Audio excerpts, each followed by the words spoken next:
The happiness hypothesis किताब में Jonathan height ने प्राचीन ज्ञान और आधुनिक मनोविज्ञान के माध्यम से यह समझाने की कोशिश की है कि सच्ची खुशी कैसे प्राप्त की जा सकती है। पहला अध्याय विभाजित आत्मा में हाइट मन के विभाजन के बारे में बात करते हैं। वे बताते हैं कि हमारा मन दो हिस्सों में बटा हुआ है। एक हिस्सा तर्क संगत है जिसे वे सवार कहते हैं और दूसरा हिस्सा भावनात्मक और स्वचालित है जिसे वे हाथी कहते हैं। सवार हमारे तर्क संगत विचारों का प्रतिनिधित्व करता है जबकि हाथी हमारे स्वचालित और भावनात्मक प्रतिक्रियाओं का प्रतीक है। हाथी को नियंत्रित करना मुश्किल होता है, इसलिए सच्ची खुशी पाने के लिए हमें सवार और हाथी के बीच सामंजस्य बनाना होगा। दूसरे अध्याय में अपने मन को बदलना हाइट बताते हैं कि हम अपने विचारों और धारणाओं को कैसे बदल सकते हैं। वे कॉग्निटिव बिहेवियरल थेरेपी यानी CBT का उदाहरण देते हैं, जिसमें नकारात्मक विचारों को चुनौती देकर सकारात्मक विचार बनाए जाते हैं। प्राचीन स्टोइक और बौद्ध परंपराओं में भी विचारों को पुनः परिभाषित करने पर जोर दिया गया है ताकि हम दुखों से बच सकें।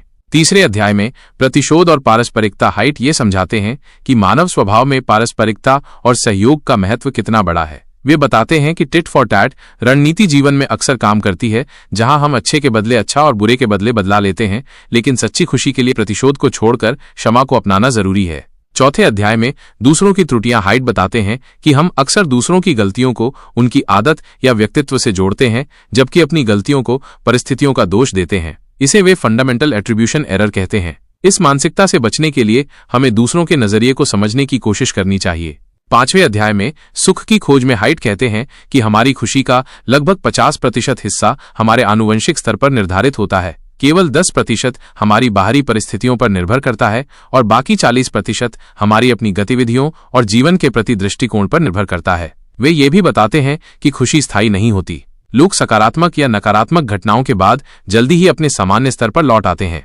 छठे अध्याय में प्रेम और संबंधों में हाइट प्रेम के दो प्रकार बताते हैं। एक है उत्साही प्रेम, जो तीव्र होता है लेकिन जल्दी खत्म हो जाता है, और दूसरा है साथी प्रेम, जो समय के साथ बढ़ता है और स्थायी होता है। वे कहते हैं कि मजबूत और स्वस्थ संबंध हमारे जीवन में संतुलन और खुशी लाते हैं। सातवें अध्याय में प्रतिकूलता का उपयोग में हाइट बताते हैं कि चुनौतियां और कठिनाइयां हमें मजबूत बनाती हैं। वे पोस्ट ट्रॉमेटिक ग्रोथ यानी PTG का जिक्र करते हैं, जिसमें विपरीत परिस्थितियों से उभरने के बाद लोग जीवन में नया अर्थ और उद्देश्य पाते हैं।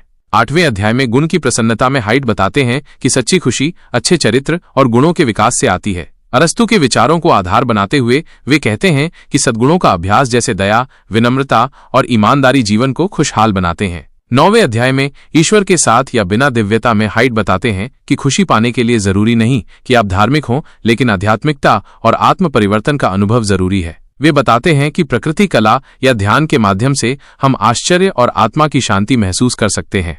10वें अध्याय में खुशी का स्रोत में हाइट कहते हैं कि खुशी केवल आंतरिक नहीं होती, ये हमारे संबंधों, हमारे उद्देश्य और हमारे जीवन में जुड़ाव से भी आती है। एक अर्थपूर्ण जीवन जीना जो दूसरों के लिए भी फायदेमंद हो हमारी खुशी को बढ़ाता है। किताब के निष्कर्ष में हाइट संतुलन की बुद्धिमानी पर जोर देते हैं। वे कहते हैं कि खुशी पाने के लिए हमें अपने तर्क और भावना में संतुलन बनाना चाहिए।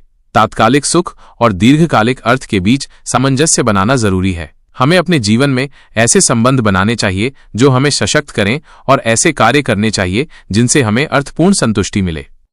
वीडियो पूरा देखने के लिए धन्यवाद। मुझे आशा है कि आपको ये वीडियो अच्छी लगी होगी। यदि आप और भी ऐसी वीडियो देखना चाहते हैं तो हमारा चैनल सब्सक्राइब कर लें ताकि हमारी ये वीडियो हर दिन आप तक पहुंच सके, और वीडियो को लाइक और शेयर करना न भूलें। मिलते हैं अगली वीडियो में, तब तक के लिए आप अपना ख्याल रखें। धन्यवाद।